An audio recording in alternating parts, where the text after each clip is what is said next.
திருச்சிற்றம்பலம். ஹர நம பார்வதி பதயே. அரஹர மகாதேவா. எந்நாடுடைய சிவனே போற்றி, எந்நாட்டவர்க்கும் இறைவா போற்றி. ஊழியர்கோன் வெப்பொழித்த புகலியர்கோன் கழல் போற்றி. ஆழிமிசைக்கல் மிதப்பில் அணைந்தபிரான் அடி போற்றி. வாழி திருநாவலூர் வன் தொண்டர் பதம் போற்றி. ஊழிமலி திருவாத ஊரர் திருத்தாள் போற்றி. அங்கமும் வேதமும் ஓது நாவர் அந்தட நாடும் அடிப்பரவ. அங்கமும் வேதமும் ஓது நாவர் அந்தட நாடும் அடிப்பரவ. மங்குள் மதி தவள் மாடம் வீதி. மங்குள் மதி தவள் மாட வீதி. மறுகள் நிலாவிய மைந்த சொல்லாய் செங்கயலார் பூனல் செல்வம் மல்கும் சீர்கொள் செங்காட்டங்குடியதனுள் கங்குள் விளங்கு எரியேந்தியாடும் கணபதி சரம் காமுரவே. கங்குள் விளங்கு எரியேந்தியாடும் கணபதி சரம் காமுரவே. அங்கம் வேதம் போது நாவர் அந்தட நாடும் மடிபரவ. மங்குள் மதிதவள் மாட வீதி. மறுகள் நிலாவிய மைந்த சொல்லாய் செங்கயலார் புனல் செல்வம் மல்கும் சீர்கொள் செங்காட்டங்குடியதனுள் கங்குள் விளங்கு எரியந்தியாடும் கணபதி சரம் காமுரவே. கங்குள் விளங்கு எரியேந்தியாடும் கணபதி சரம் காமுரவே. வெற்றி விநாயகமூர்த்திக்கு ஜெயம். எழும்போதும் வேலுமயிலும் என்பேன் எழுந்தே மகிழ்ந்து. தொழும்போதும் வேலோ மயிலும் முருகா உனை தொழுதே உருகி அழும்போதும் வேலும் மயிலோ என்பேன். அடியேன் உடலம் விழும்போதும் வேலும் மயிலும் என்பேன். செந்தில் வேலவனே திருச்செந்தூர் முருகனே.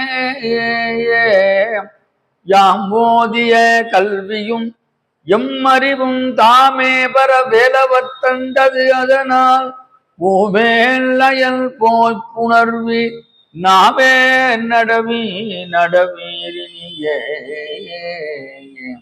திணியான மனோ சிலை மீதுனதான் அணியார அரவிந்தம் அரும்புமதோ.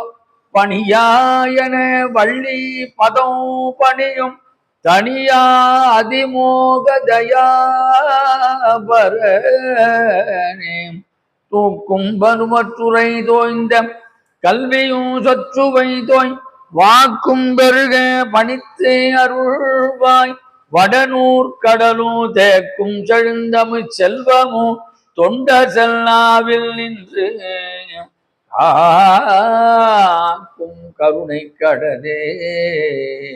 சகலகலாவல்லியே சகலகலாவல்லியே.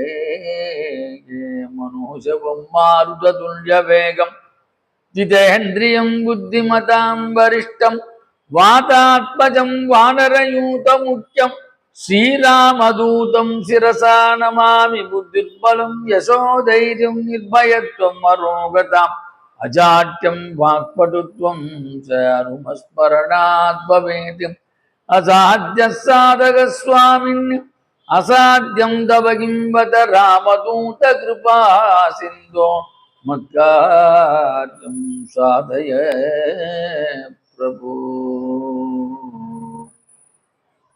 நரியை குறியை நரியை குதிரை பரியாக்கி நரியை குதிரை பரியாக்கி ஞானமெல்லாம் நிகழ்வித்து பெரிய தென்னன் மதுரையெல்லாம் பிச்சதியேற்றும் பெருந்துரையாய் அரிய பொருளே அவிநாசியப்பா பாண்டி வெள்ளமே தெரிய அறிய பரஞ்சோதி செய்வது ஒன்றும் அறியேனே தெரிய அறிய பரஞ்சோதி செய்வது ஒன்றும் அறியேனே.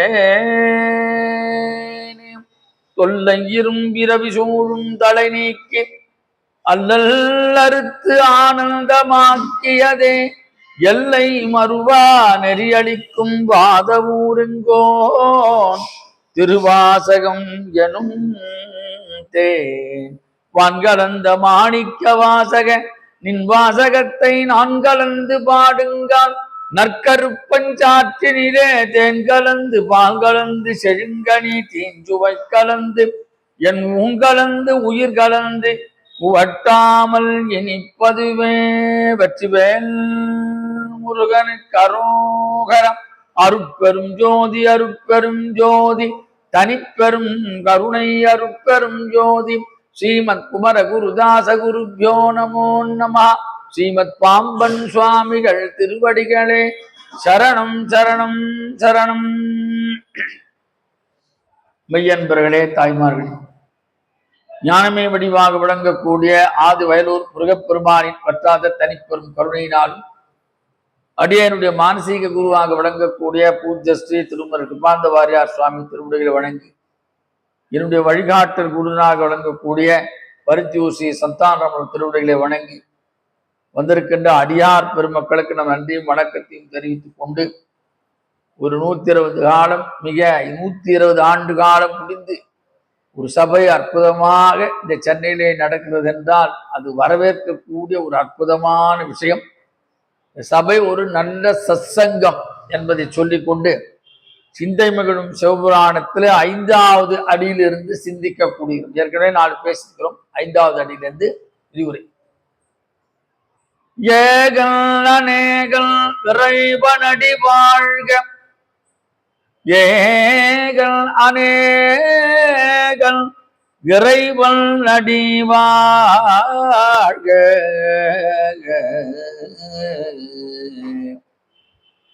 ஏகன் என்று சொன்னால் ஒருவன், அநேகன் என்று சொன்னால் அவனே பலவாய் இருப்பவன்.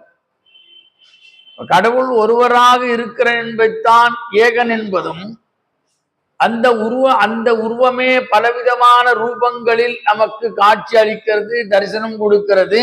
அதனால் அவன் அநேகன். அந்த அபிராமி பட்டர் சொல்வார், ஒன்றாய் அரும்பி பலவாய் இருந்து இவ்வுலகும் எங்குமாய். ஆக கடவுள் ஒருவனே என்பது ஏகன் என்பதாலும் அந்த ஒருவனே பல உருவங்களில் வருபவனாக இருக்கிறான். அதனால் அவன் அநேகன் என்கிறார் மணிவாசன். அதனால்தான் மதுரை என்பதிலே சுவாமி 64 திருவிளையாடல்களை செய்தார். ஒரே ஒரு சோமசுந்தர கடவுள் தான். அதான் 64 திருவிளையாடல்களை செய்தார். இப்ப சோமசுந்தரன் ஒருவரே ஆவார். அவர் செய்த 64 திருவிளையாடல்கள் அநேகமாக அவர் பலவித ரூபங்களிலே செய்தார். அதனால ஏகன் அநேகன் இறைவனடி வாழ்க. இன்னொரு இதுக்கு விளக்கம் என்னென்று சொன்னால், அநேகமான தெய்வங்களும் தேவர்களும் மற்றவர்கள் எல்லாம் ஒரு உயிர் கூட்டங்களே, நம்மளை போன்ற மனிதர்கள் தான். அவர்கள் தெய்வமாக இருக்கலாம். ஆனால் அந்த தெய்வங்களுக்கும் பிறப்பு இறப்பு உண்டு. ஆனால் சிவபெருமானுக்கு மட்டும் பிறப்பு இறப்பு அச்சம். இளங்கோடிகள் சொல்லுவார், சிவபெருமானத்தை சொல்கின்ற போது சிலப்பதிகாரத்திலே பிறவா யாக்கை பெரியோன். அவனுக்கு பிறப்பும் கிடையாது, அவனுக்கு இறப்பும் கிடையாது. அதனால்தான் சுந்தரர் பதிவு பண்றார், பிஞக பித்தனை பிறப்பில்லையை, பிஞக பித்தனை பிறப்பில்லையை. அவரே இவரே ஒரு இடத்துல சொல்றார், பிறப்பருக்கும் பிஞகன் தன் பெய்கடல்கள் வெல்க. அந்த வெல்காடியில போய் சொல்றார், பிறப்பருக்கும் பிஞகன் தன் பெய்கடல்கள் வெல்க. ஏன் சுவாமி பிறப்பருக்கும் பெரியோனாக இருக்கிறான்? அவனுக்கு தான் ஸ்ரீருத்ரத்து அந்த மந்திரம் வருது. திரையம்பகம் யஜாமகே சுகந்திம் புஷ்டிவர்தனம் உருவாருகமிவ பந்தனாத் மிருத்யோர்முக்ஷீயமாம் ப்ருதாதே. திரையம்பகம் யஜாமகே சுகந்திம் புஷ்டிவர்தனம் உருவாருகமிவ பந்தனாத் மிருத்யோர்முக்ஷீயமாம் ப்ருதாதே. சுவாமி சித்பவானந்தா இதற்கு உரை வேதாந்த பரமாக உரை காணுகின்ற பொழுது அதைத்தான் தமிழ்ல சொல்றார் அவர், பிறப்பருக்கும் பிஞகந்தன் பெய்கடல்கள் வெல்க. அதே கருத்தைத்தான் நம்ம இளங்கோவடிகளும் பிறவா யாக்கை பெரியோன் என்று சொல்றார். சுந்தரர் கொஞ்சம் இறங்கி வந்து பிஞக பித்தனை பிறப்பில்லியை. அப்ப சொல்றார் சித்பானந்தா, இந்த மந்திரம் மிகவும் சக்தி வாய்ந்த மந்திரம். இதை எவரொரு அடிக்கடி சொல்லிக் கொண்டிருக்கிறார்களோ உச்சரிக் கொண்டிருக்கிறாரோ அவருக்கு பிறப்பருக்கும் தன்மை தானாக வந்து. அதனாலதான் இது ரொம்ப மிருத்யுஞ்சய மந்திரம் என்று பெயர். சில பேர் எனக்கு தெரிஞ்சு வீட்டை விட்டு கிளம்பும் போதே இந்த மந்திரத்தை சொல்லிவிட்டு கிளம்புவார். இது எல்லாருனாலும் சொல்ல முடியாது, வடமொழி மந்திரம். அதனால என்ன பண்ணுவாங்க, பிறப்பருக்கும் பிஞகந்தன் பெய்கடல்கள் வெல்க. எல்லாரும் சொல்லலாம், எல்லாரும் சொல்லத்துக்கு அதிகாராக்கி தந்தவர் தான் மணிவாசன். அதுதான் எடுத்த எடுப்பிலே பஞ்சாட்சரத்தை சொல்லி ஆரம்பிச்சார். நம சிவாய வாழ்க. எல்லாம் ஸ்ரீருத்ரத்துல இருக்குது.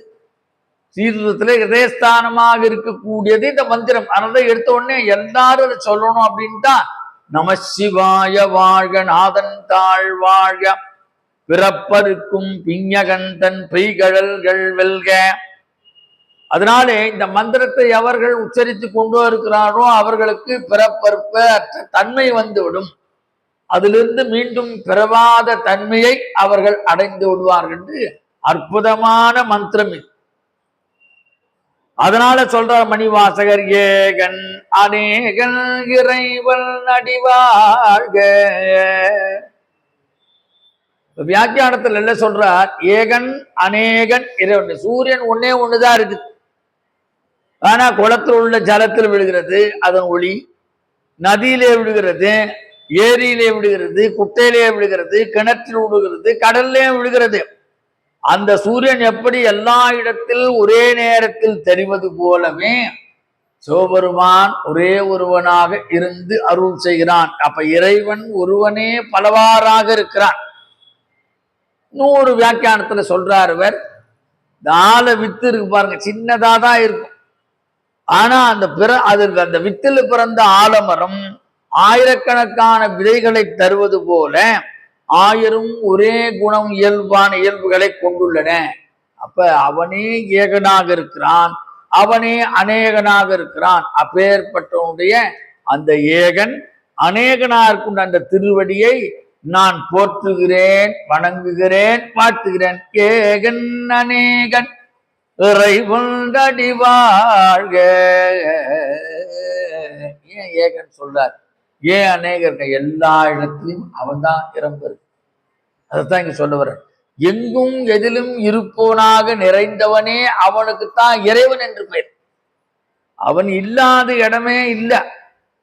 இரண்யகசிபு வந்து கேட்கிறான், ஹரி எங்க இருக்கிறார்? பிரகலாதன், ஹரி எங்கேயா இருக்கான்? காமி பார்க்கலாம், ஹரிய வர சொல்லு. அவன் உடனே சொன்னான், தூணிலும் இருப்பான் அப்படின்னு சொன்னதுதான் தாமதம். பகவான் துரும்புலி ஒழிஞ்சுட்டான். பகவான் பயந்து போயிட்டானான். அவன் சர்வவே இருக்கிற மகாவிஷ்ணு எல்லா தூணையும் ஒளிஞ்சின்டான். இதுக்கு ஒளிஞ்சின்டான். அவன் எந்த தூணை காமிக்க போறான்னு தெரியாது, எதை அடிக்க போறான், அந்த கதாயத்தால எந்த தூணு அடிக்க போறான்னு தெரியாது. அதனால எல்லா இடத்துலையும் ஒளிஞ்சின்றான். அப்ப இறைவன் ஒற்றுதான் சர்வவியாபியாக இருக்கிறான். ஏகன் அநேகன் இறைவனடி வாழ்க சொல்றார். ஆதியும் அந்தமும் இல்லா அருட்பெரும் சோதியையாம் பாட கேட்டேன்.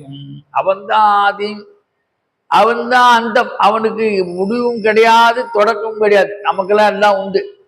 நமக்கு டிஓபியும் உண்டு, நமக்கு டிஓடியும் இல்லையா? நமக்கு தான் அவன் எல்லாம் இதெல்லாம் கடந்தவன். அதைத்தான் விவேகானந்த சொல்றார் சிகாகோ மாநாட்டில் பேசும்பொழுது, கடவுளை பற்றி பேசுங்க அப்படின்னு போது சொல்றாரு. இறைவனை பற்றி சொல்லுகின்ற பொழுதே அவர் சொல்லுகிறார், இறைவன் எங்கும் நிறைந்தவனாக இருக்கிறான், அவன் சர்வவியாபியாக இருக்கிறான், அவன் புனிதமானவனாக இருக்கிறான், அவன் உருவமற்றவனாக இருக்கிறான், அவன் அருவமற்றவனாக இருக்கிறான், அவன் வல்லவனாக இருக்கிறான், அவன் பெருங்கருணையாளனாக இருக்கிறான். அப்பேற்பட்டவன் தான் இறைவன் என்ற தகுதியே இருக்க முடியும். அப்பேற்பட்டவன் இறைவன். அவ்வளோ விஷயங்களை சொல்லி அதை நம்ம எளிமையா அப்பர் பெருமான் ரொம்ப சொல்லிட்டார். அப்பனும் நீ அன்னையோ நீ, அன்னையும் நீ எப்பனும் நீ, அன்புடைய மாமனும் மாமியும் நீ, அன்புடைய நண்பன் நீ. அப்படி சுவாமி சகா மார்க்கத்துல இருக்கார். அப்ப அவனே அம்மையப்பனாக இருக்கிறான். அதைத்தான் ஞான சம்பந்தருக்கு வழிவட்டத்துல சொல்றார்.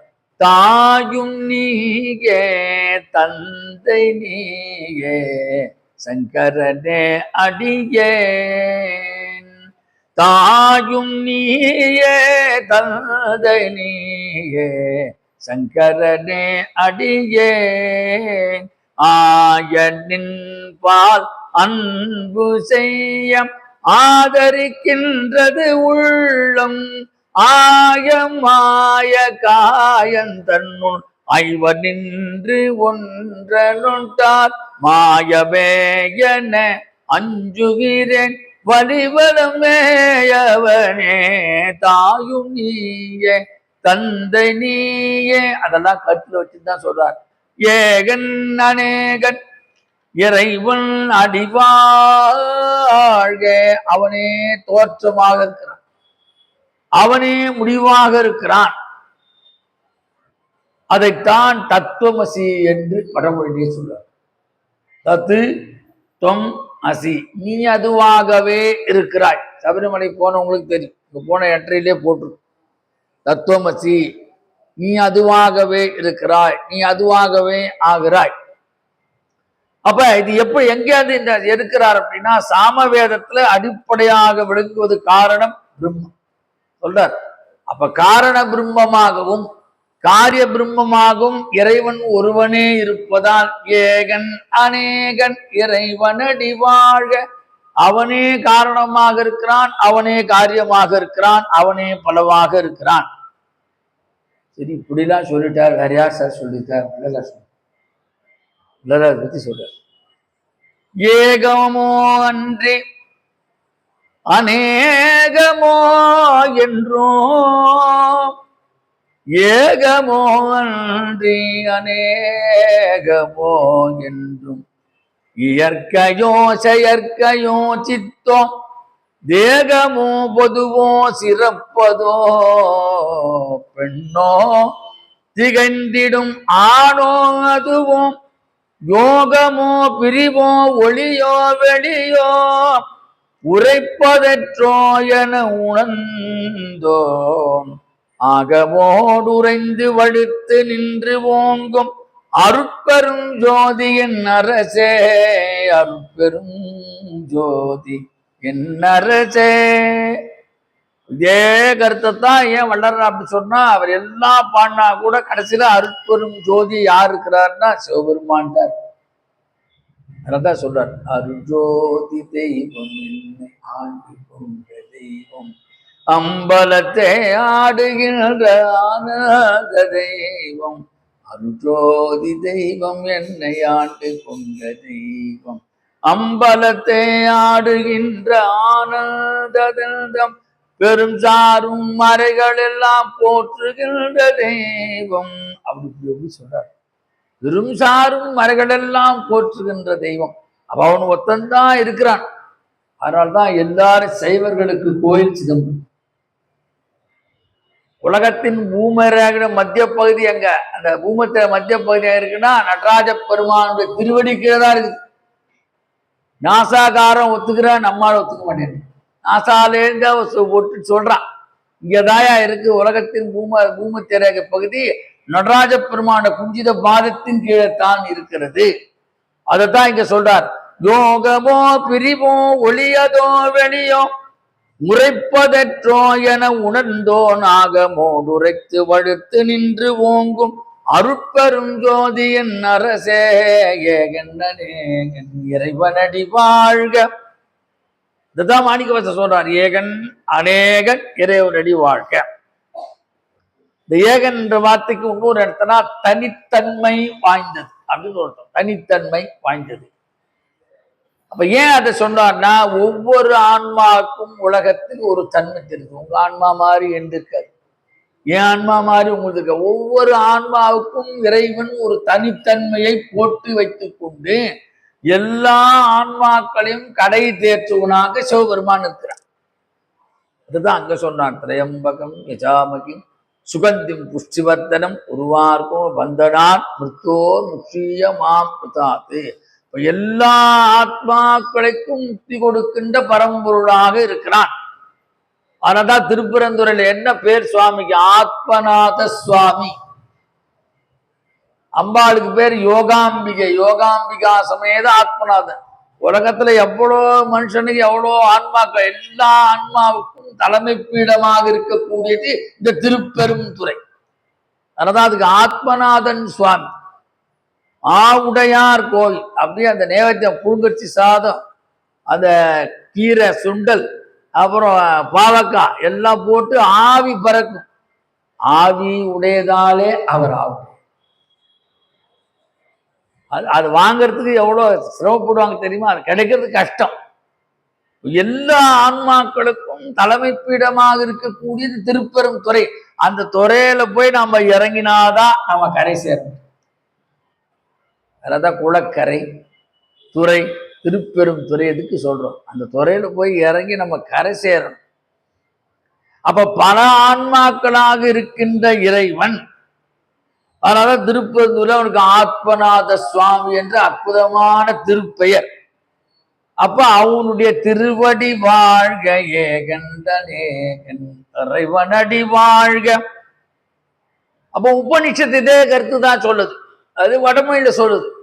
அதான் வேற ஒன்றும் விஷயம் கிடையாது. இது தமிழ்ல சொல்லுது தான். உபநிஷத் சொல்லுது, பூர்ணமித பூர்ணமிதம் பூர்ணாத் பூர்ணம் உதஸ்யதே பூர்ணஸ்ய பூர்ணமாதாய பூர்ணமேவாவசிஷ்யதே. எல்லாம் பூரணம். எதை எடுத்தாலும் பூரணம். நமக்கு பூரணம்னா பிள்ளையார் சக்தி அன்னைக்கு தான் தெரியும். அந்த கொழுக்கட்டப்பட்ட அன்னைக்கு தான். அன்னைக்குதான் நமக்கு பூரணம். பிள்ளையாருக்கு பூரணம் சொல்லுவாங்க. மோதகம் அதுக்குள்ள ஒரு பூரணம் இருக்கு. அது சில பேர் உளுந்தல போடுவாங்க காரம், சில பேர் இனிப்புல போடுவாங்க. இனிப்பு பூரணம் அது பார்த்தீங்கன்னா அது எப்படி அதனோட மகிமை. அந்த சுவாமிக்கு நைவேத்தியம் பண்ணி அதுக்கப்புறம் அந்த கொழுக்கட்டை வாங்கி சாப்பிட்ற பாருங்க, அது தனி ருசி. ஏன்னா அது பிரசாதம் ஆயிடுது. சாதாரணமா சாப்பிட்டா அது வெறும் சாதம் தான். அதான் இறைவனுக்கு காண்பித்தல். நைவேத்தியம்னா காட்டுதல். பூர்ணமித பூர்ணமிதம் பூர்ணாத் பூர்ணம் உதச்யதே பூர்ணஸ்ய பூர்ணமாதாய பூர்ணமேவாவசிஷ்யதே. ஏன் பூரணம் அப்படின்னா, பூரணத்துல எடுக்க எடுக்க குறையாது, அண்ட அண்ட வந்து கொண்டே இருக்கும். அக்ஷய பாத்திரம் போன்றது பூர்ணம். அக்ஷயம்னா வளருது, க்ஷயம்னா குறையுது. அதுல வந்ததுதான் அக்ஷய திருதி. நம்ம எல்லாம் டீநகருக்கு போய் அந்த கோல்டு வாங்கறதுக்கு தான் போறாங்க. அக்ஷய திருதியில நிறைய தர்மம் செய்யும்.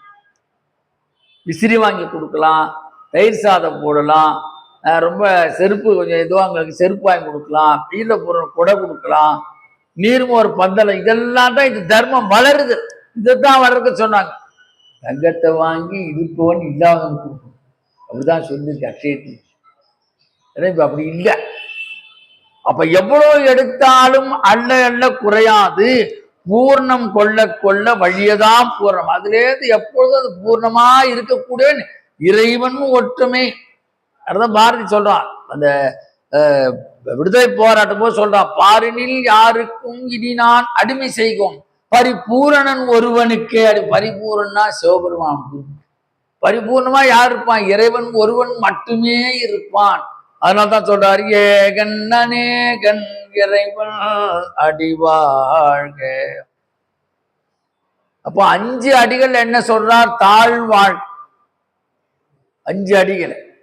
இந்த அடியில் என்ன சொல்றார்? இறைவன் அடிவாழ்க. வித்தியாசப்பட்டு சொல்றார். ஏன் அப்படின்னு சொன்னார்?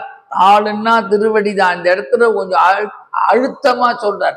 அந்த திருவடிதான் நம்மை உய்விக்கும். அதனாலே ஏகன் அநேகன் இறைவன் அடி. ஒன்றாக இருக்கும் போது அவனுக்கு திருவடி உண்டு, அவன் பலவாக இருக்கும் போது அவனுக்கு திருவடி உண்டு. அந்த திருவடிதான் நம்மை உய்விக்கும்.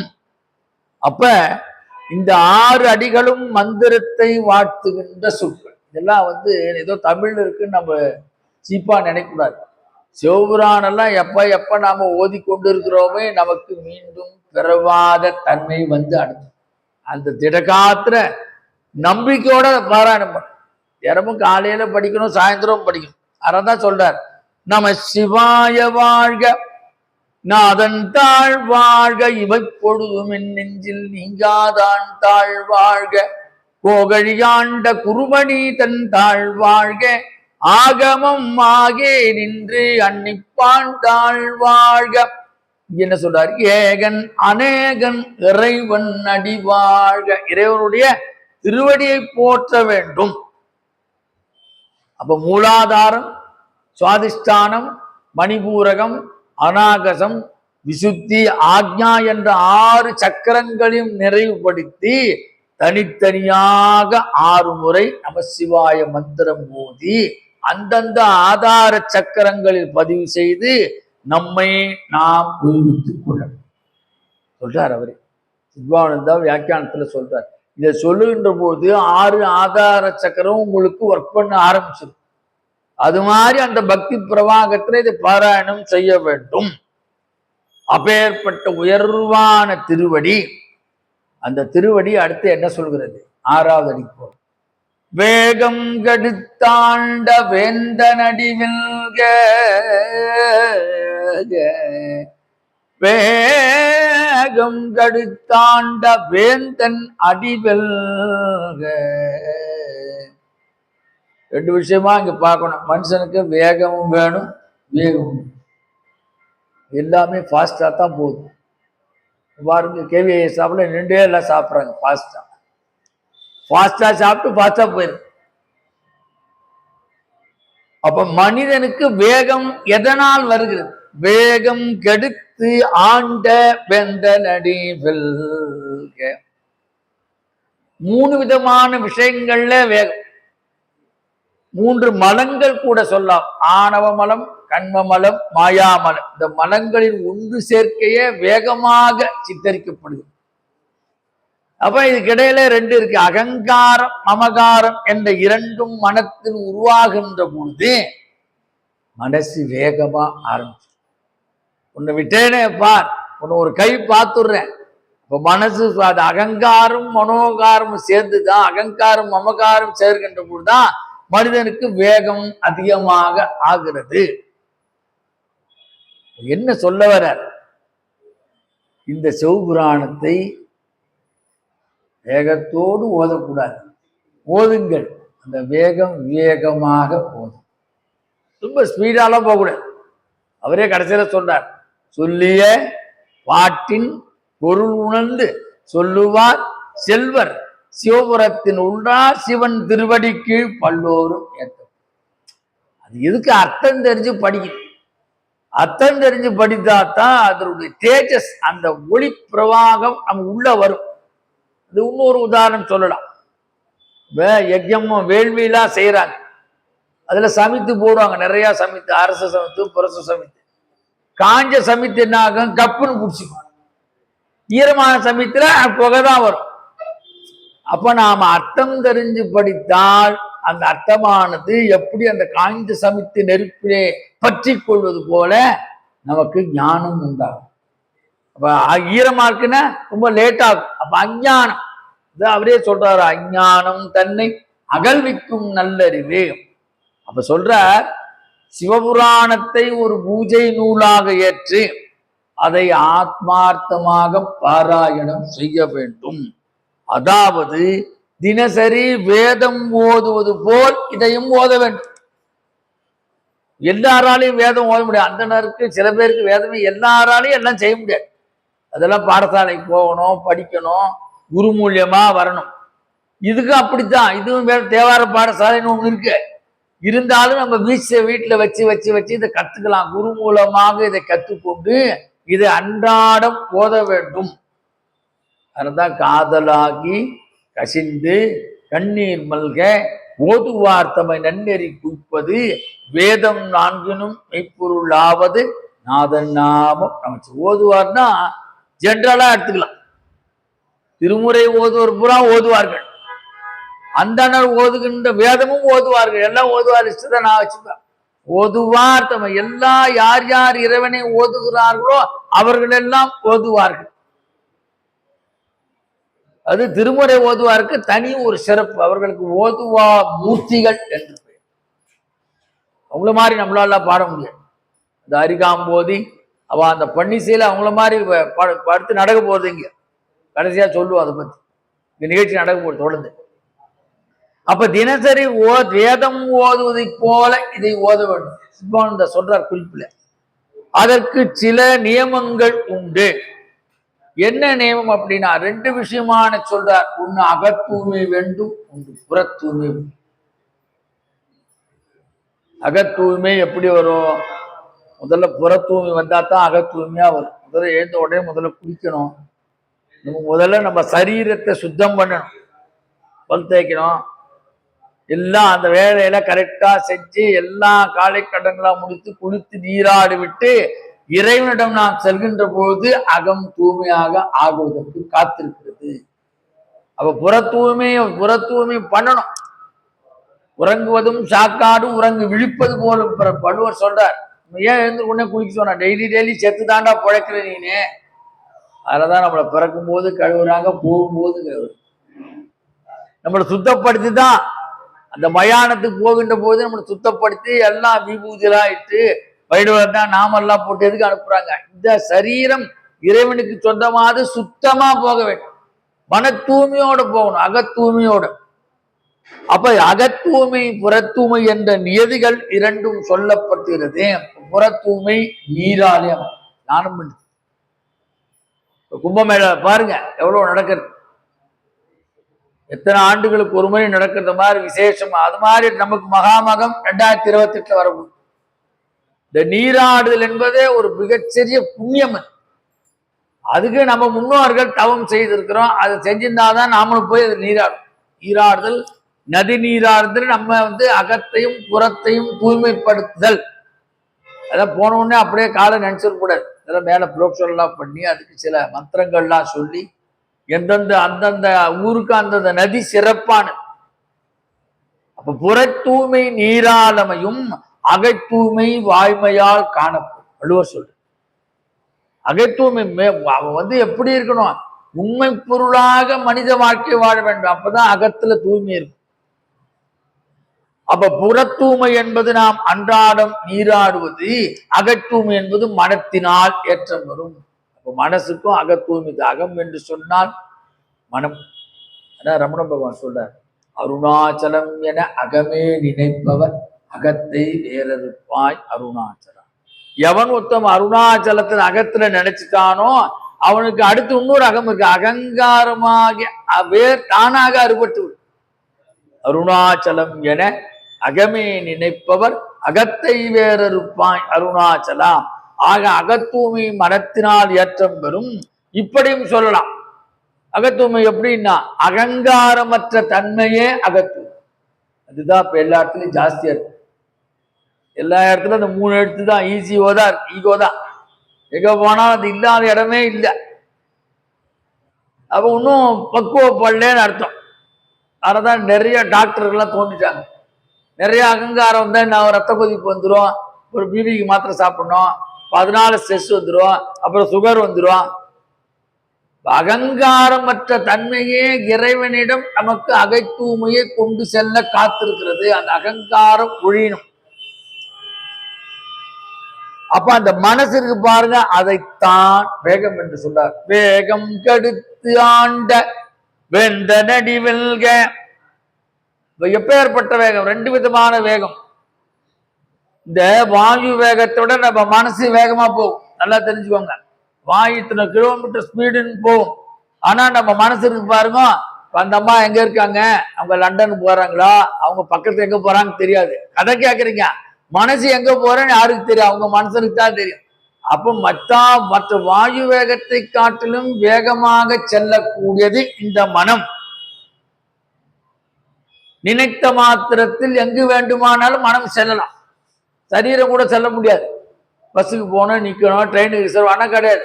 இப்போ மதுரை நினைச்சா இங்கே மதுரைக்கு போகலாம், மனசு போயிடுது. இங்கே திருவண்ணாமலை நினைச்சா திருவண்ணாமலைக்கு போயிடலாம். ஆனாதான் அந்த ஸ்தலத்தை அப்படி சொன்னா, நினைத்தாலே முக்தி அளிக்கும் திரு அண்ணாமலை. ஸ்மரணாத் அருணாச்சலோ, ஸ்மரணம் பண்ணினாலே போறோம், உனக்கு முக்தி வந்துடும். இது ஏன் இந்த மனசை சொல்றாங்களா? மனசு ஒரு இடத்துல நிற்காது. இந்த மனசுக்கு ஒரு சுபாவம் உண்டு, குரங்கு சுபாவம். குரங்கு பாருங்க, ஏதாவது மரத்துல எனக்கு தாவிண்டே. அது மாதிரிதான் இந்த மனசு, மனுஷனுடைய மனசு அடிக்கடி மாறிக்கொண்டே தாவிக்கொண்டே இருக்கிறது. அதனால அந்த மனோவேகத்தை கட்டுப்படுத்தணும். வேகம் கெடுத்து ஆண்ட வெந்த நடி வெல்க. அதனால்தான் அப்பர் பெருமான் திருவச்சூர்ல பாடல், மனமெனும் தோணி பற்றி மதியனும் கோலை ஊன்றி சினம் எனும் சரக்க ஏற்றி செறிகடல் ஓடும் போது மதமெனும் பாறை தாக்கி அறியும் போது அறிய உண்ணாது உனை உனை உணர்ந்து நல்காய் ஒற்றையூருடைய கோவே.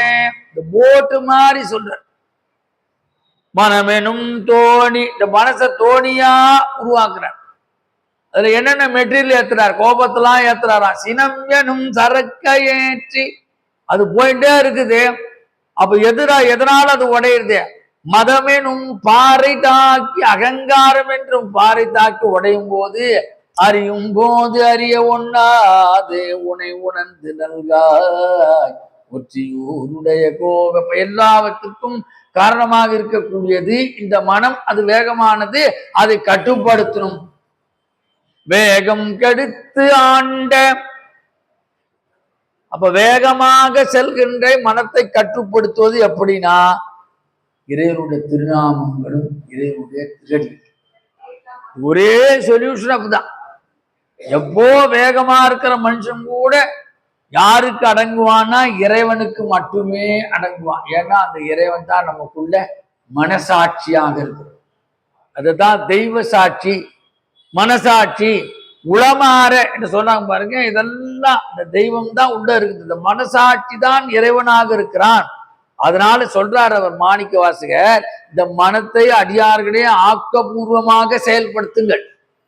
இந்த மனம் எப்படி நல்வழிப்படுத்தணும்? நல்ல சிந்தனைக்கு போகணும். இது மாதிரி நல்ல சத்சங்கம் நடக்குது, சத்சங்கத்துக்கு போகணும். அந்த சத்சங்கத்துல பலன் நமக்கு கிடைக்கணும். பின்னால எல்லா ஜெனரேஷன்லயும் இந்த சத்சங்கத்துக்கு வரணும் அப்படின்னு மனசுதான் சொல்லி எல்லாரும் அழைச்சிட்டு வரணும். நீங்க ஒரு 5 பசங்களை கூப்பிட்டு வந்துருக்கலாம் இல்லையா? பசங்க வரணும், அதை கை பிடிச்சிதான் அழைச்சு வரணும். அப்ப இந்த மனசை எப்படா கட்டுப்படுத்துது? ஆண் பெண் 2 பேரும் சேர்த்தே சொல்றார். எல்லாருமே பிராணாயாமம் பண்ணணும். ஆண் பெண் இந்த பிராணாயாமம் பண்ண மனத்துடைய வேகம் ஓட்டம் குறைக்கப்படும். பிராணாயாமம் பண்ணா ரொம்ப நல்லது. மூச்சு பயிற்சி ஆண் பெண் எல்லாருமே யோகால சொல்லித்தராங்க. அவங்க ஊர் 10 பிராணாயாமம் எப்போ டைம் கிடைக்கும் உட்காந்துட்டு பிராணாயாமம் பண்ண அந்த சுவாசம் தான் நம்மளை கட்டுப்படுது. அது யோகத்துல வாசி நாசி என்று ரொம்ப டீப்பா சொல்லுவார். அதுக்குள்ள நம்ம போக வேண்டாம். தினமும் பிராணாயாமம் பண்ண. அந்த பிராணாயாமம் பண்ண மனம் ஓட்டமானது வேகமாக செல்கின்ற மனம் தடைப்பட்டு சரியாக நிலைக்கு வரும். இதை செய்யலாம், இதை செய்யக்கூடாது, இது நல்லது, இது கெட்டது, இது அல்லது இது பொல்லாதது என்ற ஒரு நிலை மனம் எதனால வருமா? வேகத்தை பிராணாயாமம் மூச்சு பயிற்சி மூலமா கட்டுப்படுத்தலாம். அப்ப இந்த மன ஓட்டத்தை அவர் சொல்றார், மன ஓட்டத்தை கட்டுப்படுத்துவனே மீண்டும் துன்பத்தை அடையாத நிலையை ஏதுகிறார். மனத்தை கட்டுப்படுத்தினாலா துன்பம் இல்லாத அருணகிரிநாதருக்கு அவ்வளோ கஷ்டப்பட்டார். எல்லா விதமான பழக்கம் அவருக்கு. கடைசியில அந்த மனசு அப்படியே அலைப்பாய்ந்து கடைசியில தற்கொலைக்கு போய் நேர திருவண்ணாமலை கோபுரத்திலேருந்து குதிக்கிறார். முருகாயத்துக்கு மேல எனக்கு வழியே தெரியல, நான் என்னை மாய்த்துக் கொள்கிறேன் என்று சொல்லும் போது முருகப்பெருமான் வந்து தாங்கி,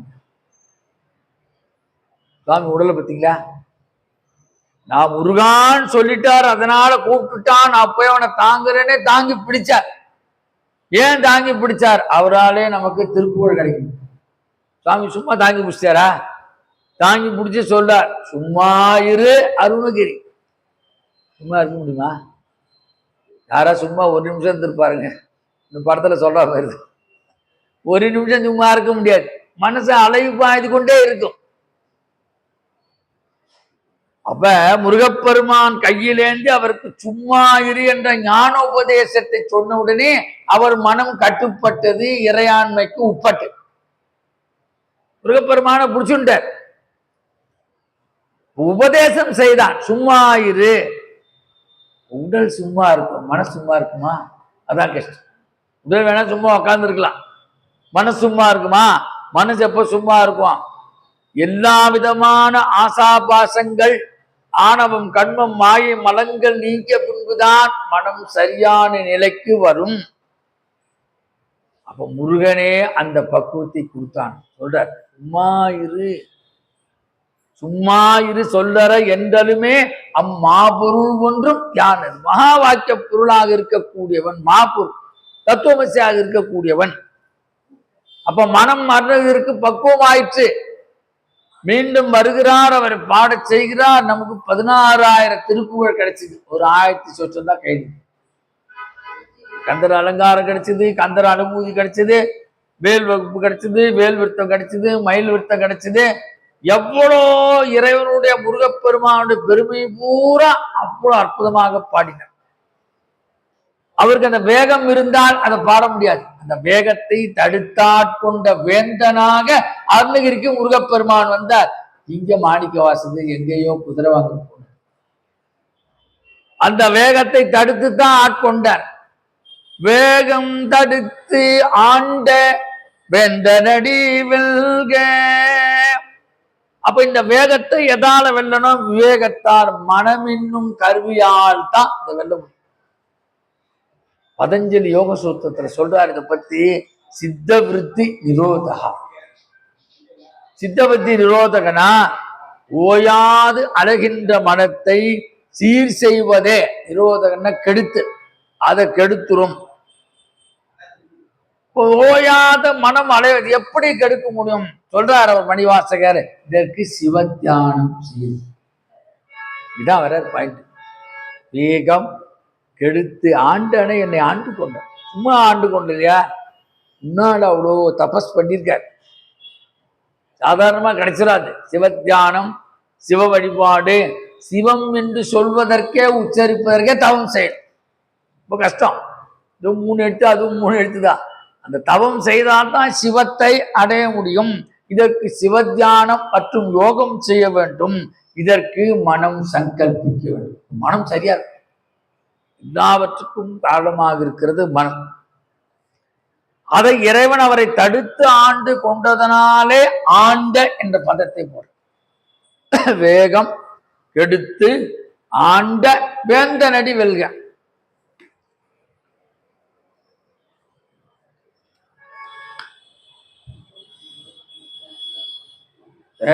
மகாபாரத்திலேருந்து ஒரு நிகழ்வு சொல்ல உதாரணம். அவன் ஏகலைவனுக்கு அவர் சொல்லி தரமாட்டேன்ட்டார் துரோணர். நீ வேணும்னு உனக்குலாம் நான் சொல்லி தருமாடு, நான் சத்திரிக்கு தான் சொல்லி தருவேன். அவன் என்ன பண்ணான்? அப்படியே ஒரு உருவத்தை வரைஞ்சான், அவர் பொம்மையா செஞ்சான், டெய்லி வழிபட ஆரம்பிச்சான். டெய்லி வழிபட ஆரம்பிச்ச உடனே அவருக்கு குருநாதனுடைய அருள் கிடைச்சிருச்சு. கடைசியில போகும் பார்த்தா அர்ஜுனோட பெரிய வில் வித்தை சிறப்பாயிட்டான். யாருன்னா அப்ப அர்ஜுன் நம்ப மாட்டேன்னா எனக்கு தெரியாது நீங்க சொல்லி கொடுத்துருங்க அப்படின்னா வாய்ப்பு பார்ப்போம்னா பார்த்தா அவரே பார்க்கிறார். அவருடைய உருவத்தை வைத்து அவன் வழிபாடு செய்திருக்கிறான் என்று சொன்னால் அவருடைய மனம் அந்த வேகத்தை விட்டு வேகமாக குரு பக்தியை தோன்றியது. அதனால்தான் அவனுக்கு உடனே கடைசியில கேட்டார், கட்டவர் கொடுத்தான். கொடுத்துட்டு சொல்றார், ஏகலவ்யா மகாபாரதம் இருக்கிற வரைக்கும் என் பெயரும் இருக்கும் உன் பெயரும் இருக்கும். துரோணர் உண்டு, ஏகலவி கதை சொல்லாமே மகாபாரதத்தை சொல்லவே முடியாது. எல்லா பருவத்திலும் வரும் அது.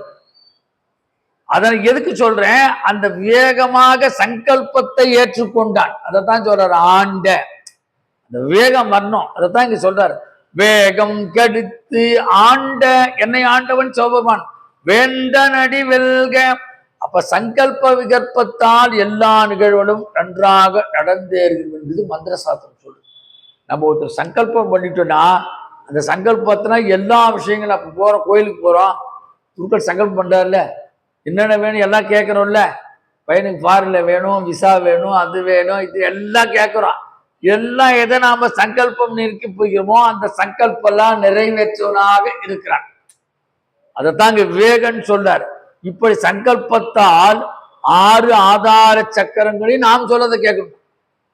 மூலாதாரம், சுவாதிஷ்டானம், மணிபூரகம், அநாகதம், விசுத்தி ஆகிய 6 சக்கரங்களும் பஞ்ச கோஷங்கள் 5 விதமான கோஷங்களும் வருது. அன்னமய கோஷம், மனோமய கோஷம், பிராணமய கோஷம், ஆனந்தமய கோஷம், இப்படி பஞ்ச கோஷங்கள் எல்லாம் நம்ம சிவத்தியானத்துல விவேகமாக செய்தான் இவைகள் எல்லாம் நமக்கும் சித்தை உருவாக்க காத்திருக்கிறது. சிவானந்த விளக்கத்தை சொல்றார். இப்படி வெற்றிகரமாக வேகத்தை குறித்து விவேகமாக மனத்தை ஆடுவதையே அந்த ஆண்ட என்னை ஆண்டு கொண்ட பெருமான் அவனே நம்மை ஆடுகிறான். எப்படி இருக்காரா சுவாமி, மனித மனத்தில் ஒளிந்து கொண்டு கடவுள் இந்த செய்கையை ஈசன் சிவபெருமான் செய்கிறான். அதனாலே அவனை எப்படி ராஜா உலகத்தை காப்பாற்றுறானோ மக்களை, அது மாதிரி என்னை காப்பாற்றி திருப்பெருந்துறையிலே என்னை ஆட்கொண்ட வேந்தன். அதனாலே வேகம் கடுத்து ஆண்ட வேந்தனடி வெல்க. இன்னொரு அர்த்தம், வேகம் என்பது விருப்பம்னு ஒரு அர்த்தம். நமக்கு எல்லா விதமான சௌகரியம் எவன் செய்கிறானோ அவனுக்கு நமக்கு வேண்டும். எல்லாம் எது செய்து தரானோ, ராஜா என்ன பண்ணுவான், இவ்வளவுதான் வரி போடணும், இவ்வளவு போடக்கூடாது, இப்படிதான் ஜனங்களை நல்வழிப்படுத்தணும் அப்படின்னு நமக்கு எதெல்லாம் நல்ல செய்யறானோ அரசன், அது மாதிரி என்னை ஆட்கொண்ட வேந்தன் திருப்பெருந்துறை சிவபெருமான். அதனால்தான் வேகம் கெடுத்து ஆண்ட வேந்தனடி ஒல்க. இந்த வேகம் எப்படி, இதுல முக்கியமான விஷயத்தை சொல்றார். இந்த வேகம் எப்படி இருக்கு, மல பரிபாகம், ஆணவமலை நீக்கம், இந்த ரெண்டும் யாரால நீக்க முடியும்னா இறைவன் ஒருவனால் மட்டுமே நீக்க முடியும். அதான் அஞ்ஞானம் தன்னை பின்னால் சொல்வார், அஞ்ஞானம் தன்னை அகல்விக்கும் நல்லறிவு. அஞ்ஞானம் என்பது இருட்டு, ஞானம் என்பது வெளிச்சம். அந்த இருட்டை நீக்கி யார் வெளிச்சத்தருனா இறைவன் ஒருவனாலே முடியும். அதுதான் சொல்றார் மலபரிபாகம். ஆணவமலம் நீக்கம் என்பதை இறைவன் ஒருவனால் மட்டுமே செய்ய முடியும். அதனாலே அப்பேற்பட்ட இறைவனை வேந்தன் திருவடி, வேகம் கடுத்து ஆண்ட வேந்தனடி வெல்க. ஏன் இங்க திருவடி சொல்றார் அப்படின்னா, திருவடிதான் ஆணவத்தை போகும். அது எவரு சொல்றாருல்ல, பணியேன் ஒருவரை பத்மபாதம் பணிந்து. அபிராம்பட்டு சொல்றாருல, பணியேன், வேற யாருக்கும் நான் பணிய மாட்டேன், உன்னுடைய தாமரை திருவடியை பிடித்த பிறகு வேறொருக்கும் நான் பணியேன். அப்ப எவ்வளவு உறுதியா இருக்கார். அந்த தாமரை திருவடியை பிடிச்ச பிறகு வேறு யாற்று நான் போக தயாராக இல்லை. அதனால்தான் இங்க வேகம் கெடுத்து ஆண்ட வேந்தன் அடி வெல்க. அதை புகழறார், பாராட்டுறார், அதை மெச்சுகிறார். அப்ப திருவடி ஆணவத்தை வெல்லக்கூடிய ஒரு கருவியாக இருக்குது சொல்றார் திருமூலர். திருவடி ஞானம் சிவமாக்கும், திருவடி ஞானம் சிவலோகம் சேர்க்கும், திருவடி ஞானம் சிறை மலம் மீட்கும், திருவடி ஞானமே தின்சித்து முக்தியே. திருவடி ஞானம், இறைவனுடைய திருவடை நினைக்கின்ற பொழுது அந்த ஞானம் அதுவே நம்மை சிவமாக ஆக்குவதற்கு தயார்படுத்துகிறது. அந்த திருவடி ஞானத்தை எவ்வளவு தொழுகிறோமோ அதுவே நமக்கு சிவலோகத்திலே கொண்டு சேர்க்கும். சொல்றாங்க இல்ல, என்னுடைய தந்தையார் சிவலோகம் சென்று விட்டார், ரொம்ப வரமாட்டான்னு ஒரு நம்பிக்கை. அது மாதிரி அங்க போயாச்சுன்னா மீண்டும் பிறப்பற்ற தன்மை, அதுதான் சிவலோகம். சிவலோகம் சாதாரண விஷயம் கிடைக்காது அவ்வளவு சீக்கிரம். திருவடி ஞானத்தை பிடித்தால்தான் சிவலோகம் சேர்க்கும் சொல்றார் சொன்னவர் திருமூலர். திருவடிய ஞானம் சிவமாக்கும். அந்த திருவடி எவ்வளோக்கு எவ்வளோ நாம தொழுகிறோம் நமக்கு ஞானமயமான சிவபக்தி உண்டாகும்.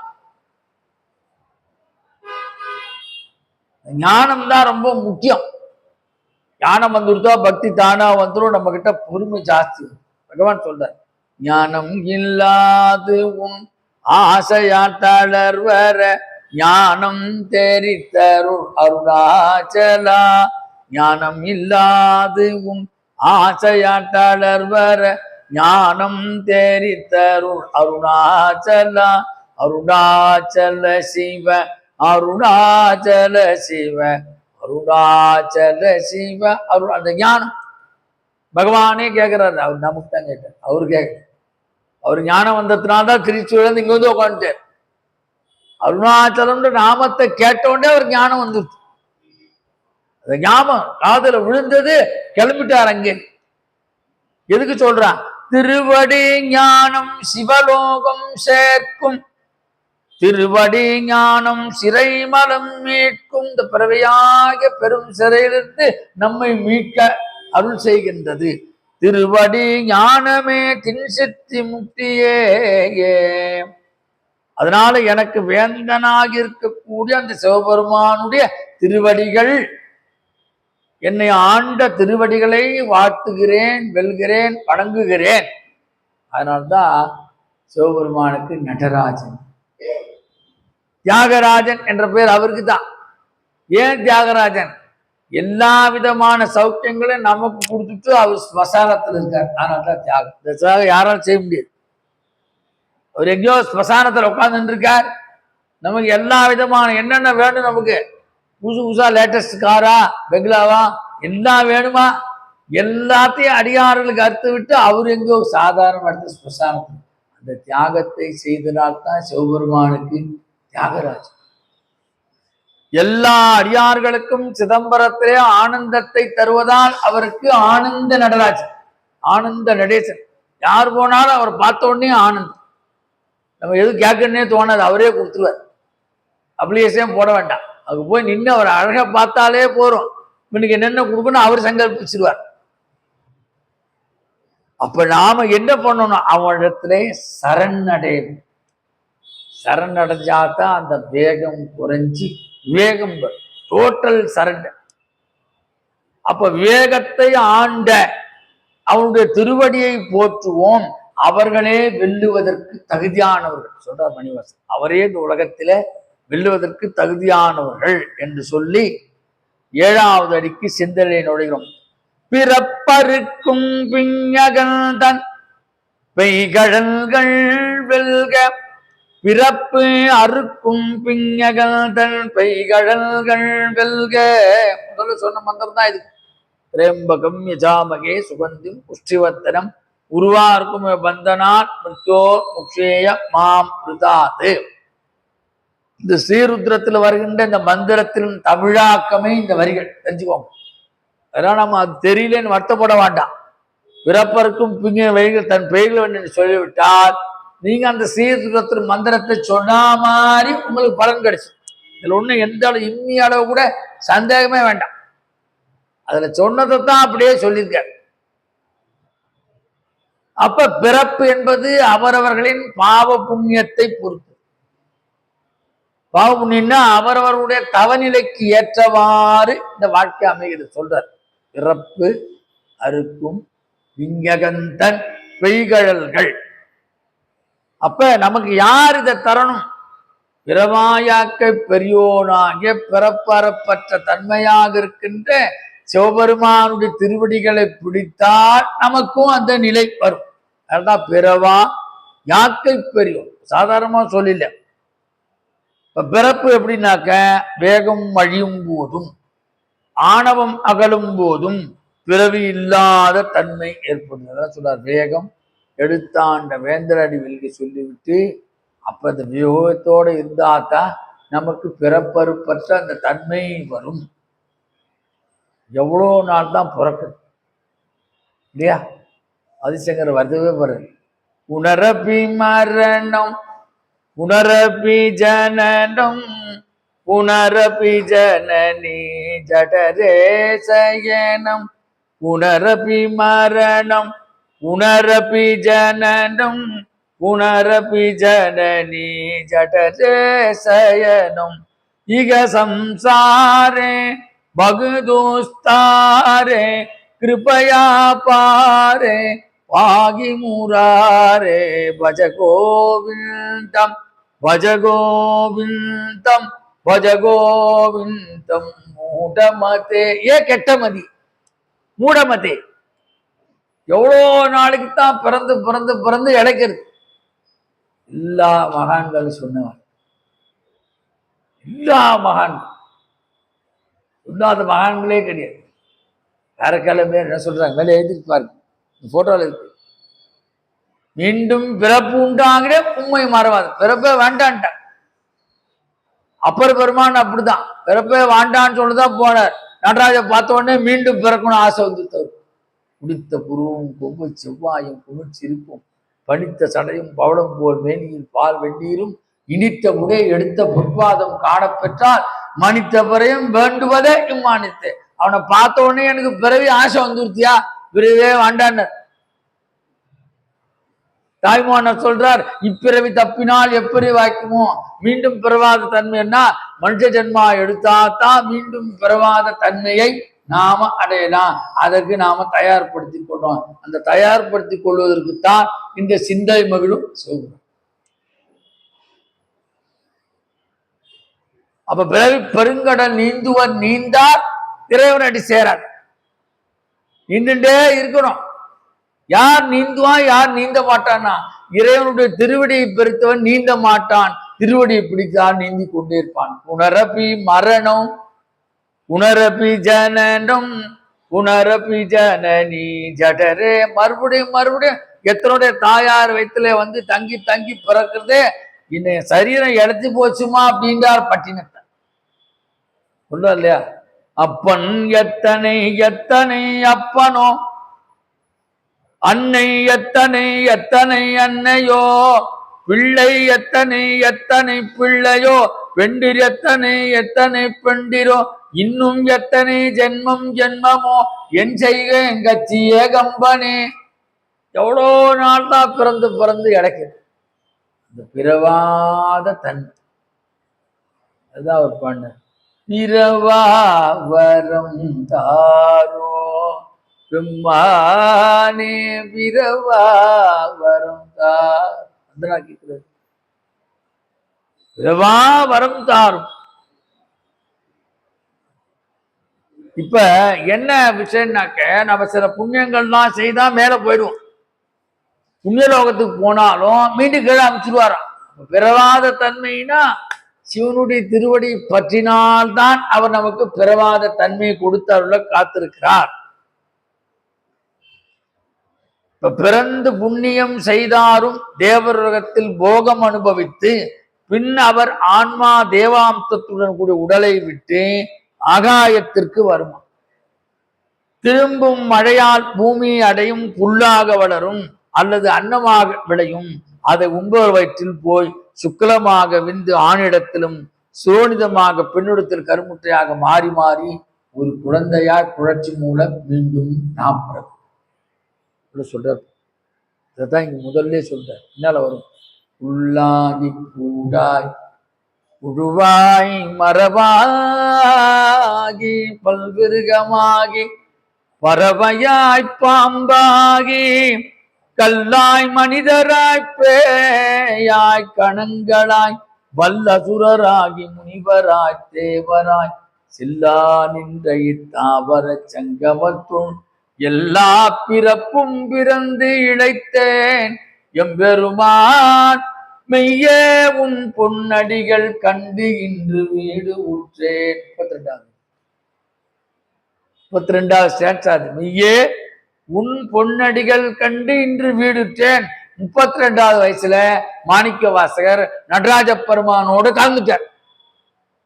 ஸ்டேட்மெண்ட் கொடுத்தா பாருங்க. மெய்யே உன் பொன்னடிகள் கண்டு இன்று வீடுற்றேன்னா பின்னால நடக்க போறத முன்னாடியே சொல்லிட்டார். ஆக இந்த பிறப்பிறப்பு அறுப்பை தீர்ப்பவன் யாரா கையெழுத்து போடுறோம்னா சிவபெருமான். இந்த பிறப்பை அறுப்பவன் சிவபெருமான். எப்படி ஒரு விதையில் வளரும் மரம் பல விதைகளை கொடுக்கிறது, அதுபோல ஒரு வினையால் பிறப்பு அடைந்த மனிதன் மீண்டும் பல வினை நல்வினை செஞ்சால் நல்ல பிறப்பு. விலங்கு போட்டாங்கன்னா இரும்பு விலங்கு ஒண்ணுதான், தங்கத்தால போட்டால் விலங்கு விலங்கு தானே. மீண்டும் அந்த தலையிலேயே மாட்டி மாட்டி காரணமாகிறான். ஆகியே சொல்றார், இந்த மனுஷ பிறப்பியே ஒரு மரம். என்னத்தான் பரம்பரை பரம்பரையா எழுதுறான் பார்த்தீங்களா? இந்த மரத்தினுடைய பரம்பரை தான் எல்லாம். எப்படி மரம் பட்டு போனால் மீண்டும் படராதோ அதுபோல மனிதன் பிறவாத்தன்மை எப்போது ஏற்படும் என்று சொன்னான், ஈசனுடைய அருளால் மட்டுமே ஏற்படும். அதை புண்ணியம் செய்வாருக்கு கிட்டும். அகங்காரமற்ற தன்மையுள்ளவர்களுக்கு அது சீக்கிரம். அந்த மந்திரத்துக்கு என்ன அர்த்தம் பாருங்க. திரையம்பகம் விஜாமயம் சுகந்தம் புஷ்டிவர்த்தனம் உருவாருக்கும பந்தனான் மித்தோர் முக்ஷேய மாமுதல். உருவாருக்குன்னா வெள்ளரி பழம். இங்கெல்லாம் ஏதோ ஆந்திரா வெள்ளரி பழம் வருது, குண்டு குண்டா, அது ஒரு சைஸா இருக்கு. எங்க தென்னார்காடு மாவட்டத்தில் அப்படி செங்கல்பட்டு தாண்டி போயிட்டீங்கன்னா இந்த பக்கம்லாம் சவுத் ஆர்காடு நார்த் ஆர்காடுலாம் நல்ல பெருசு மத்தளம் மாறி இருக்கும். ஆமா, அது என்ன ஆகும், நல்லா பழுத்துரும். பழுத்த உடனே உருவா இருக்குன்னா வெள்ளரி பழம். அது பழுத்த உடனே அந்த பழம் வெடிக்க ஆரம்பிக்கும், பாலமா வெடிக்கும். வெடிச்ச உடனே அந்த காம்பு தனியா போடு, பழம் தனியா போடு. அதை தான் இங்க சொல்றார். உருவாருகமிவ பந்தனான் முர்த்தோர் முக்தியமாம் பிருதாதயம். எப்ப பெறப்பட்டு எப்படி அந்த வெள்ளரி பழம் காம்பு தனியா போயிடுதோ அது மாதிரி நம்மை பிறப்பறுப்பற்ற தன்மையாக இந்த மந்திரம் ஆக்குவிக்கிறது. திரையம்பகம் யஜாமகிம் சுகந்திம் புஷ்டிவர்தனம் குருவாருகமிவ பந்தனாத் மிருத்தோர் முக்ஷீய மாம்ருதாத். அதான் சித்பவந்த சொல்றார், யார் யார் இது அதிகமா உச்சரிக்கிறாரோ அவர்களுக்கு சிவசாயுஜம் ஏற்படும். அவ்வளவு உயர்வான மந்திரம் இது, மித்ருஞ்சய மந்திரம். அப்ப பிறவியை வேறடும் களைந்து ஆண்டு கொள். அவரே சொல்றார், நீத்தல் விண்ணப்பத்தில் சொல்றார், அப்பா என்னுடைய பிறவி வேரோடு களைந்து நீ என்னை ஆண்டு கொள். என் பிறவி கருவேர் அறுத்த பின், பிறவி வேர் அறுத்து என் குடிமுழுதாண்ட பிஞகா. பிஞகன்னா மிக உயர்வானவன். இருவினை மாமரம் வேர் பறித்து எழுந்து, திருவண்டுப்பதில சொல்றார், எல்லாத்தையும் அவன் தான், நீதான் எனக்கு செய்து கொடுக்கணும். யார் என்ன வார்த்தை சொல்றார், பிறப்பருக்கும் பிஞகன் தன் பெய் கடல்கள் வெல்க. பிஞகன்னா என்ன அர்த்தம்னா, சிவபெருமானுடைய தலைவிரி கோலத்தை சொல்லுகின்ற பொருள். அவன் தலையில என்னென்ன இருக்கு.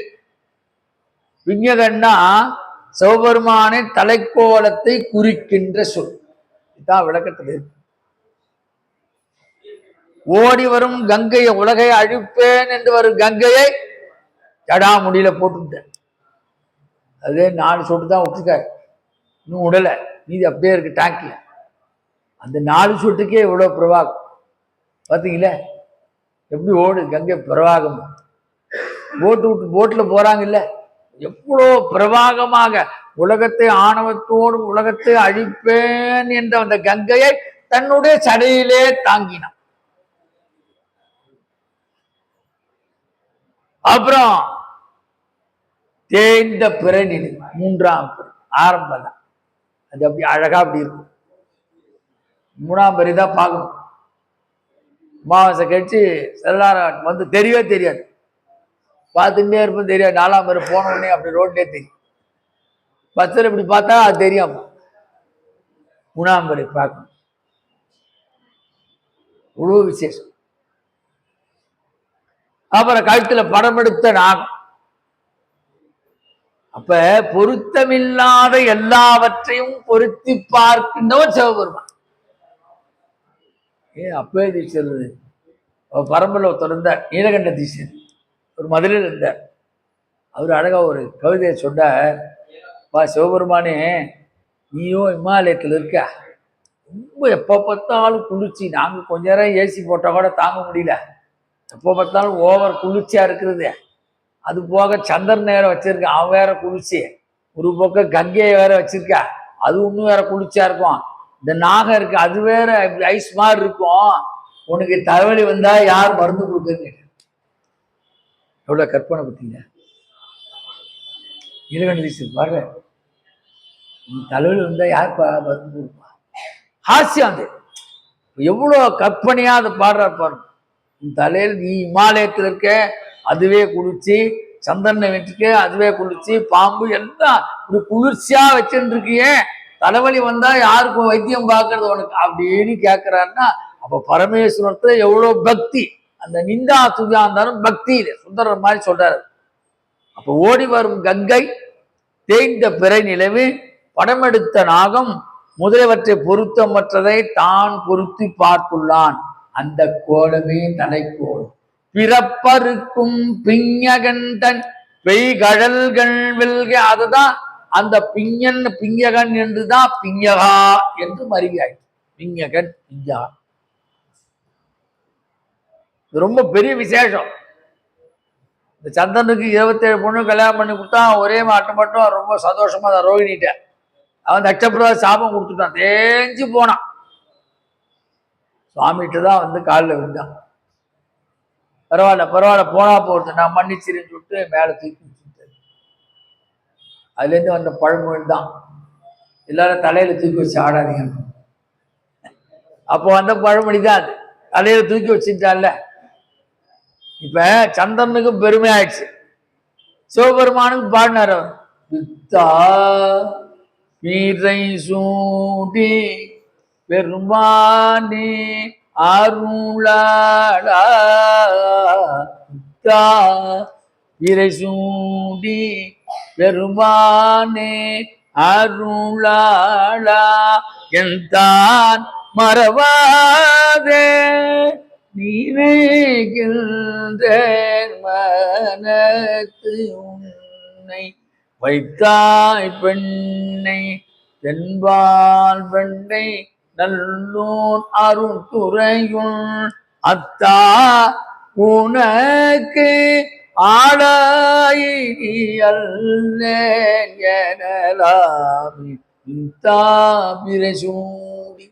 அதனால்தான் சிவபெருமானுக்கு சந்திரசேகரன், சந்திரமௌலி, தமிழ்ல பிறைச்சூடன், கர்நாடகால சந்திரசூடன், எல்லாம் ஒரே சுவாமி தான், அந்தந்த தேசத்துக்கு தகுந்த மாதிரி பேரு. ஞானசம்பந்தர் அப்படித்தான் திருவகர்ல போடுறார். சந்திரசேகரனே அருளா என்று தன் விசும்பில். திருவகரை போனா பாருங்க, அந்த சுவாமி பேர் சந்திரமௌலீஸ்வரர், பார்க்க வேண்டிய ஸ்தலம். ஞானசம்பந்தரால் பாடல் பெற்ற. எதுக்கு சொல்றார்? பொருத்தமில்லாததெல்லாம் பொருத்தி பார்த்து தன் தலையிலே சூட்டி இருப்பதால் அவனுக்கு பிஞகன், பிஞகா என்று ஒரு பெயர். இந்த பூமி அப்படியே காப்பாத்தினான். அவ ஆணவத்தோட அழிப்பேன்னு வந்தாலும் மேல வந்து அப்படியே சூட்டினான். அதுதான் அவனுக்கு கங்காதரன்.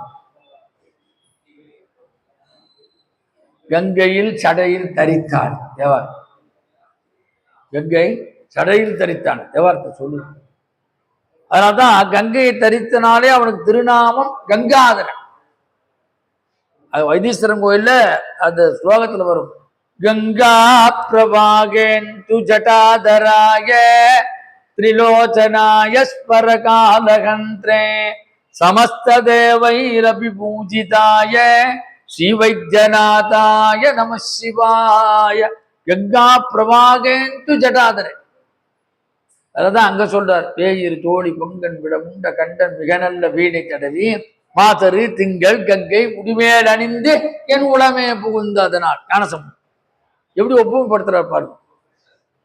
தலையில் தாங்கு பூமியை காத்ததான் சிவபெருமானுக்கு கங்காதரன்.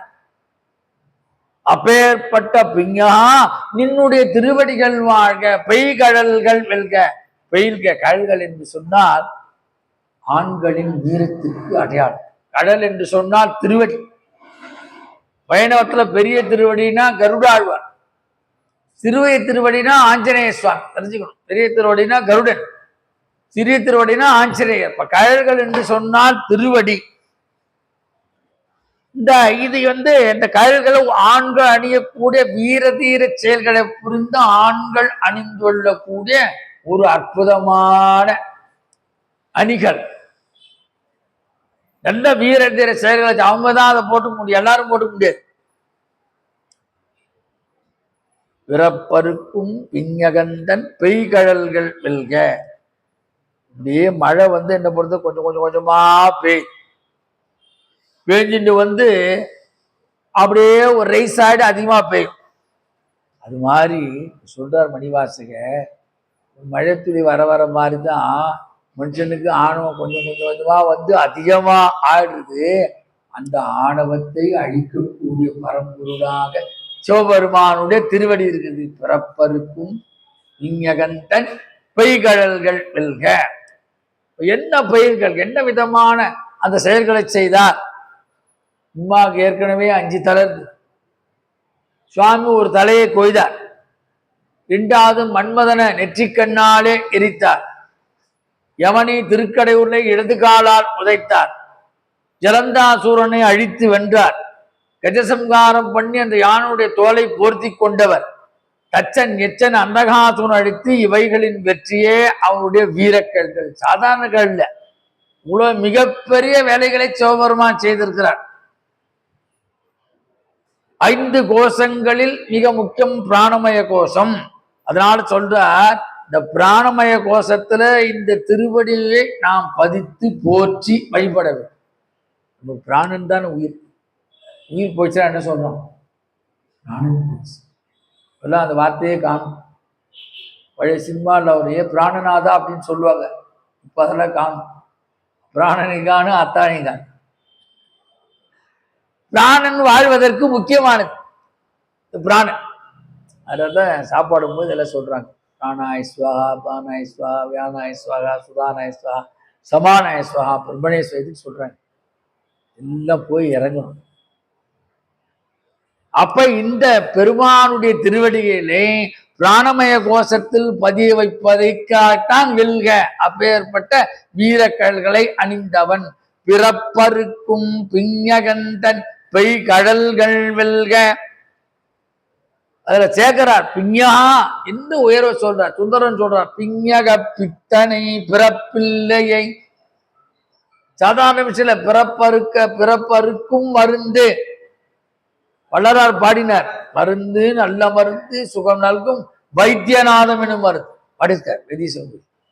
மருந்து நல்ல மருந்து சுகம் நல்கும் வைத்தியநாதம் எனும் மருந்து, பிறப்பருக்கும் மருந்து.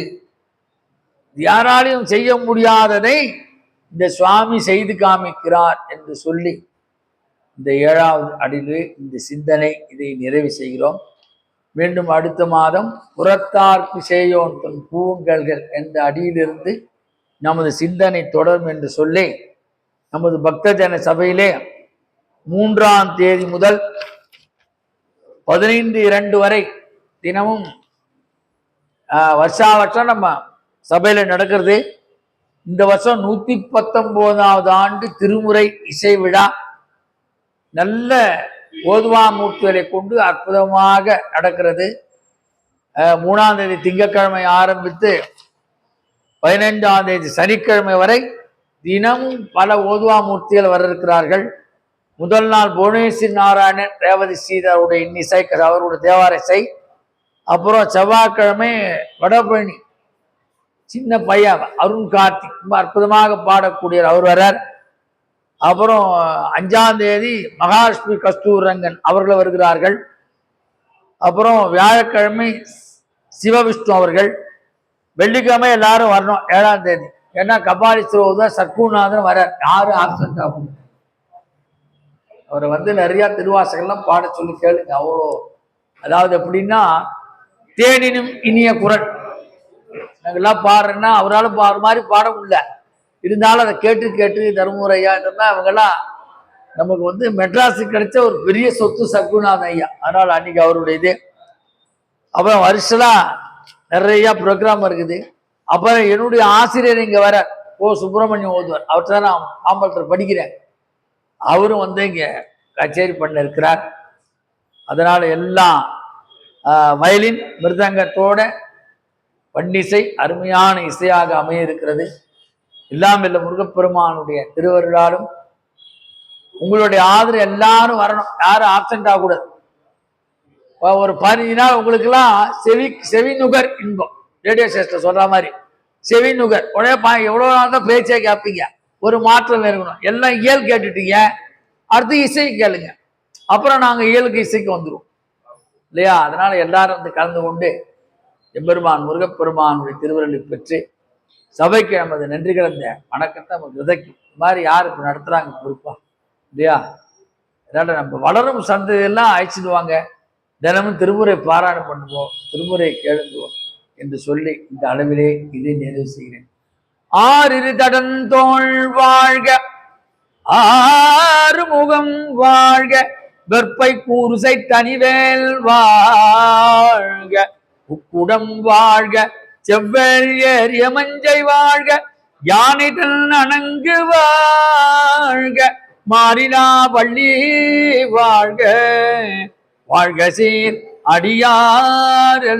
அடியாரெல்லாம் ஏதும் மகிழேறி விளையாடு முகம் ஒன்று, ஈசருடன் ஞான பேசும் முகம் ஒன்று, ஊரும் அடியார்கள் வினை தீர்க்கும் முகம் ஒன்று, குன்றுருபவேல் வாங்கி நின்ற முகம் ஒன்று, மாறுபடு சூரரை வதைத்த முகம் ஒன்று, வள்ளியை மனம் உணர் அந்த முகம் ஒன்று, ஆறுமுகமான பொருள் நீ அருளல் வேண்டும், ஆதி அருணாச்சலம் அமர்ந்த பெருமாளே. யோகாம்பிகா சமேத ஸ்ரீ ஆத்மநாத சுவாமினே நமஹ. ஸ்ரீ மாணிக்க வாசக சுவாமி திருவடிகளே சரணம் சரணம் சரணம். வெற்றிவேல் முருகனுக்கு அரோகர. அருட்பெரும் ஜோதி அருட்பெரும் ஜோதி தனிப்பெரும் கருணை அருட்பெரும் ஜோதி. நன்றி, நமஸ்காரம். கணபதிதாசன்.